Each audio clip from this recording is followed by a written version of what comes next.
Heartthrob is a Netflix original film that stars a kid named Henry, who just graduated when he meets a girl he went to high school with named Sam. Then he gets really weird and starts playing stalker. I'm gonna go right into it and say I did not like this film. If you happen to like it, that's completely cool. This movie just didn't do it for me. I had no idea what to expect going into it, but by the time the movie ended, I found myself laughing, so I can't say it was a bad experience.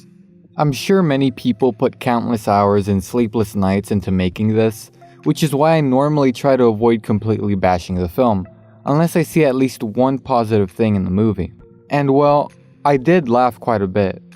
I tried researching the film to see what I could dig up, but other than an IMDb page, there's nothing. Not even a Wikipedia page. Writer and director Chris Sivertson's wiki page doesn't even have it. I wonder if it's because this is very under the radar or they were ashamed of it. Let me start off with a few positives I had with the film. Some of the shots looked pretty good. My favorite one is when Sam and Henry are looking up at the stars. That's nice. The color grading was cool. The music was also well done. It felt creepy and ominous. Henry is played by Keir Gilchrist. Sorry if I butchered that. I think he did a pretty good job on It Follows, and he delivers another pretty good performance once again. I could tell he did the best he could with the script he had. Some line deliveries were awkward and felt unnecessary, but that's more of a screenplay issue. I was on my period. Aubrey Peeples, who played Sam, was Some line deliveries were delivered pretty well, and others were not, just not that good. I looked her up and found out she also played Jem in the live action Jem and the Holograms movie. I still think they should have made an animated feature, but let's just move on with the review. Everyone else was either very okay or not good. My biggest problem with the film was its script. I understand what they were trying to do, and some of the things they did were interesting, but for the most part, it wasn't executed very well. There are too many lines that completely threw me off, and many plot holes. I could kill you right now. I could use that mug. It'd be easy. There are also some very bad green screen shots.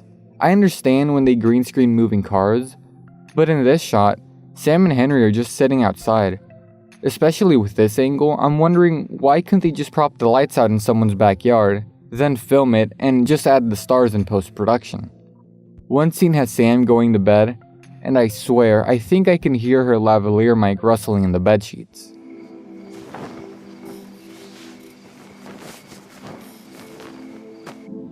There's also this one scene when they're in the pool, and Sam keeps breathing heavily for the longest time. It went on for way too long. Right after that, there's this scene that also felt unnecessary and long, so yeah, the film has some pacing issues that could have been fixed in editing. If they cut out maybe 5 minutes, the movie would have maybe had some good pacing. But I'm not a filmmaking expert, so I don't know, it's just a thought. If I could recommend this film to anyone, I'd recommend it to someone who wants to have something playing in the background. Or maybe watch it at 4 in the morning when your brain is half asleep. I almost feel like this could have been a movie made for preteens, but they added the sex and language into the script last second to get an R rating.